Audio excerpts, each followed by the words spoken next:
Welcome to Rahul talk. आज Yes Bank ने फिर से पलटवार किया और पूरा गेम ही बदल डाला। यस बैंक में काफ़ी सारे लोग 11 रुपया 6 रुपया के आसपास टारगेट देने वाले लोगों का मुंह ही बंद कर डाला है आज का मार्केट में, और आज फिर से अपर सर्किट लग गई। ये बैंक ने अपने आप में बहुत ही ज़बरदस्त प्रदर्शन दिखाया है आज, और आज के मार्केट काफ़ी ज़बरदस्त हुआ है। आज इस वीडियो में आप बहुत सारी चीज़ जानेंगे यस बैंक के बारे में, तो वीडियो का एंड तक देखिए और पूरा देखिए। यस बैंक में करीब आज 9 और 10 बजे के बीच में काफ़ी ज़्यादा बायर और सेलर के बीच में लड़ाई चली, जिसमें आखिर में बायर का ही जीत हुआ और इसमें धीरे धीरे अपर सर्किट लग गई।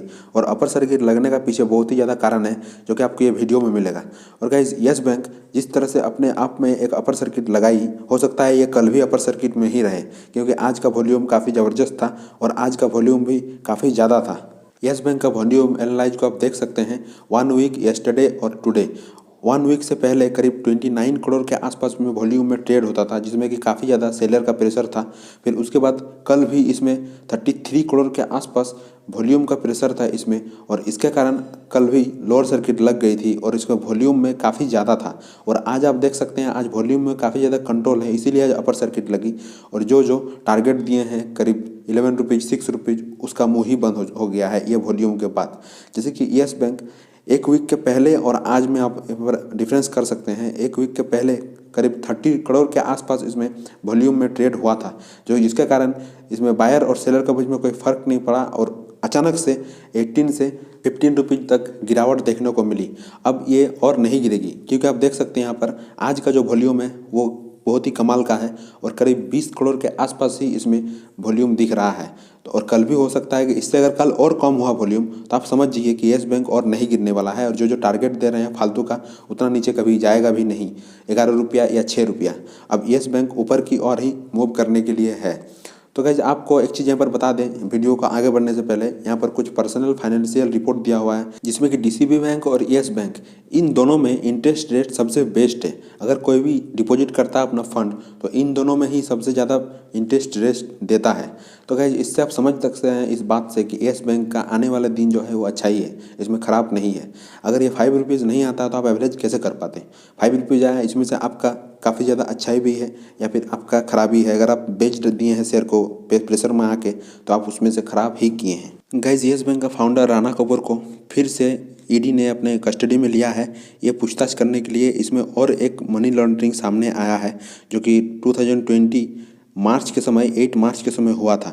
उस पर अब काफ़ी ज़्यादा ही बातचीत चल रहा है राणा कपूर के साथ। तो गाइस, ऐसे भी हो सकता है कि अगर इसमें और भी मनी लॉन्ड्रिंग के कारण में केस आता है तो हो सकता है कि राणा कपूर का और भी जो इसके पास जो भी जमीन जायदाद कुछ भी है उसको और भी सीज कर सकता है ईडी के तरफ से, गवर्नमेंट की तरफ से। और आपको जैसे कि हम पहले ही बताए हैं अपना पहले वीडियो में कि यस बैंक अभी जो है बहुत ही ज़्यादा गवर्नमेंट का प्रेशर में है और गवर्नमेंट सपोर्ट भी कर रही है इस बैंक को आगे बढ़ने से, क्योंकि गाइस ये कभी पूरा इंडिया का 4th लार्जेस्ट बैंक था, जो कि अभी इसमें बैंकरप्ट होने के कारण इतना ज़्यादा नीचे गिर चुकी है। नहीं तो अभी भी ये करीब 700 के आसपास में ट्रेडिंग चलता। गाइस, अगर यस बैंक का आपको बात करें तो यस बैंक में ऐसे भी काफ़ी सारे जो फंड हाउस है जो कि मतलब चाह रहे हैं उसको और भी नीचे में लेने के लिए, इसके कारण अभी काफ़ी ज़्यादा नीचे आया है। कुछ ही दिन में जो मार्केट में हालचाल हुआ उसमें, जो कि आप खुद देखें कि मार्केट में करीब 15 रुपीज़ के आसपास यस बैंक पहुंच चुका था। तो वो सब जो भी खेल था वो फर्जी जो मतलब न्यूज़पेपर पब्लिश किया था, आर्टिकल पब्लिश किया था कि 6 रुपीज़ 11 रुपीज़ के आसपास पहुंच जाएगा, उसके कारण ही यस बैंक इतना नीचे आया। नहीं तो यस बैंक उतना नीचे आने का संभावना नहीं होता। अगर गाइस आप यहाँ पर बात करें यस बैंक के बारे में तो आप डिटेल में अगर यहाँ पर देखें तो इसमें देख सकते हैं कि 2021 में इसका इकोनॉमी सर्वे में काफ़ी ज़्यादा हाईली क्रिटिकल में चल रहा है अभी यस बैंक।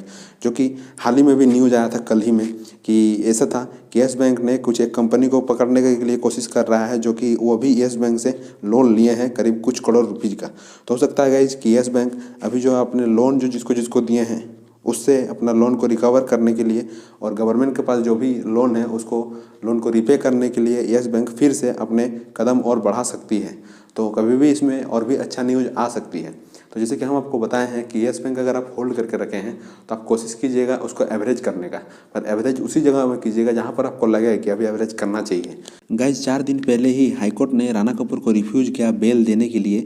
तो गाइज यहाँ पर आप देख सकते हैं राणा कपूर के ऊपर अभी भी इन्वेस्टिंग चल रहा है। जो मनी लॉन्ड्रिंग किया था इसका वाइफ और इसका जो 3 डॉटर है उस पर यहाँ पर जैसे कि सम ऑफ 600 करोड़ रुपीज़ रिसीव किया था, वो भी DHFL से, जो कि स्पैम है पूरा तरह से। तो उस पर अभी भी इसमें जांच चल रहा है। और एक बार आप यहाँ पर देख सकते हैं, एक बार जुलाई के समय में भी लास्ट ईयर 2020 में ये बेल लेने के लिए SC के पास गया था, उस समय भी रिफ्यूज कर दिया था।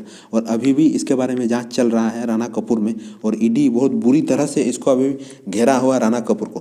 कभी भी ये फिर से पकड़ा सकता है मनी लॉन्ड्रिंग का केस में, क्योंकि येस बैंक को पूरी तरह से ये खराब कर डाला और पूरा मामला ही बिगाड़ डाला। पर गाइज अभी येस बैंक का जो मामला है वो अभी भी गंभीर है। आपको ये मामला को हमेशा समझना चाहिए कि इसमें क्या चल रहा है अभी, क्योंकि गाइज येस बैंक काफ़ी ज़्यादा लोन पर डूबा हुआ था। और येस बैंक में जितना भी फंड था, जितना भी लोगों का फंड था, सारा फंड ये राणा कपूर ही खा गया था। सो गाइज इस वीडियो में इतना ही। अगर आपका मन में कुछ भी राय है येस बैंक को लेकर तो आप मुझे नीचे कमेंट करके बताइए। I hope you like this video. Thank you.